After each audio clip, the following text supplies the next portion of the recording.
Hello and welcome to another roundup of the world of James Bond on the social media roller coaster that is the Bond buzz. How are you? Good to hear from you and see you once again. I'm here in the UK and in the Swedish branch office. Summary Swedish branch office is herself. Bonnie, how are you? I'm fine. Yeah, it's getting hot. It's getting hot in Sweden. We'll be jumping into the lakes Oh, shortly. in the lake. You'll be in the moat round the castle at some point. I dare say, if that's a thing that you do. Fabulous castle. You should check that out if you haven't already done so. Anyway, moving swiftly on. Drink. I Um, don't need drink to be silly. Drunk on life, eh? That old chestnut. So we're going to start this week with something that you have discovered whilst rummaging through the bins of the usual rag that is the Daily Mail. Now, the Daily Mail, as we all know, does tend to have stories, odd ones from time to time, often ones that are made up. And here's possibly another one based on the information that we've received. It says, and I quote, Amazon bosses plot a huge, in capital letters, James Bond shakeup with 007 set to head north after being banned from filming in central London. Banned, B-A-N-N-E-D. I don't like the word banned because it suggests that somebody has actually banned them from filming, which of course hasn't happened. Nobody has been banned from filming anywhere. You fill in the right paperwork, the right permits and bits and pieces, you can go and do what you want. It's not an issue. But again, and this one also, they're not reporting this directly. They're saying filming for the next James Bond could reportedly take place in Liverpool, according to The Sun. So they're quoting, it's a bit like subletting. They're quoting this from another one. Amazon bosses are currently scouting fresh locations for the super spy due to a filming ban in central London next year. Now, I think this whole story just makes no sense to me at all. Because, like you said, banned. No, that's just. I mean, we've all seen the pictures of Tom Cruise running around London like a blue ass fly. So mhm. there's no way. Maybe they wanted too much money. So in that respect, I can understand. And I remember way back they wanted to film at, I always get the number wrong. Is it MI6 or MI6. MI5, the No, actual no, building MI5 in London? was often UK based. MI6. MI6 is overseas, yeah. Right. They wanted to film Pierce Brosnan, I think, walking into that building and they weren't allowed. Which is fair enough. So you have Judi Dench sort of driving to that building because we all know what that gorgeous building is. So I can understand everyone can stop you filming in certain buildings, but not the whole city. And my other problem with this is, okay, this is like making a film is like having a wedding. And to me, them worried anyone thinking they're worrying about locations when they have no director, no script, and no actor No is bride, no ridiculous. groom, This is no like nothing. planning, yes, yes, this is like planning your wedding and you haven't even got a fella yet to get married to. Hmm. Yep. It's bloody ridiculous. And what are they going to have next? They'll be telling us which catering service they're going to use for the film. Okay, I went to see John Cleese.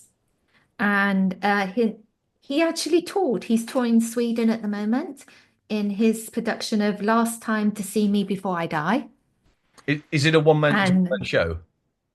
the first half is just him, and then the second half he's got this guy who's unfortunately he introduced himself half a dozen times, but I just didn't You take weren't going his to take name his in. name on board? No, of course not. No.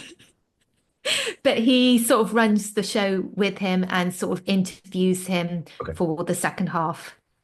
Interesting thing is that at this theatre performance, they didn't let you have handbags. And they sent off a load of emails before saying, do not bring a handbag.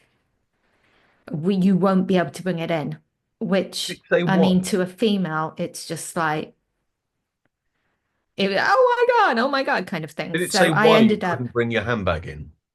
no, they'd never do in Sweden. It's a kind of thing. They just tell you not to do something and you don't do it. I could understand it if you brought your handbag in and then it was taken from you and put somewhere and you were given a ticket for it to collect afterwards. That happens sometimes with mobile phones if you're going to screenings or stuff of that nature.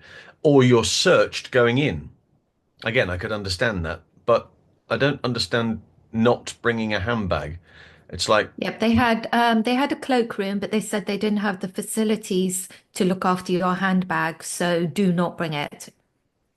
have you been to this theatre So before? yes, actually I have because a couple of shows, and this is the first time, so I don't know if it's a John Cleese thing. I I I, think it's I being couldn't say. paranoid in case there's cameras, or people are wanting to throw things at him. Faulty Towers is a wonderful example of John Cleese and Connie Booth writing. They didn't want to do that stuff that was being done already in the US very successfully. Elaine May was writing this great stuff, so they had to have it had to be very English, and it had to have all the beats in all the right places. Now you translate something, and you'll know this if you've ever used Google Translate as a very crude example, but you'll know this. It translates exactly, and if you translate something exactly, the beats don't fall in the right place because in this language, that word is actually a longer word or a shorter word than this word. So there's a timing issue. And Les always used to say, and I think it was proved right on several occasions, but a simple knock knock joke in German, for instance, doesn't work because the punchline arrives before the end of the feed line for the gag. But that's simply by the translation. Now, if you do that again, maybe in Norwegian or any other language, with a show that relies on comic timing to the point where the words are absolutely, they have to be right there the whole time. There is a pattern leading up to that punchline. I would imagine that would be incredibly complicated. Um, but the original Highlander, of course, 1986, starred Christopher Lambert and Sean Connery, and portrayed the climax of an ancient battle between immortal warriors unfolding through interwoven past and present. Directed by Russell Mulcahy and music by Queen. You're gonna as fabulous as Henry is, and as great as Chad Stahelski is, it has to be a completely different movie. Otherwise, it's not going to work.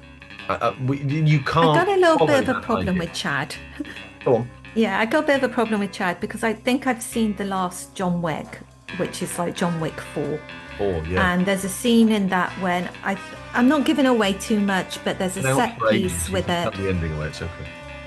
there's a set piece when they fight going up these amazing like flight of stairs Yep. that seem to be endless, and they keep like fighting, and then Keanu Reeves falls down a bit, he's almost down to the bottom, and then they start climbing up again and start fighting, and it was like watching Lauren Hardy with the piano.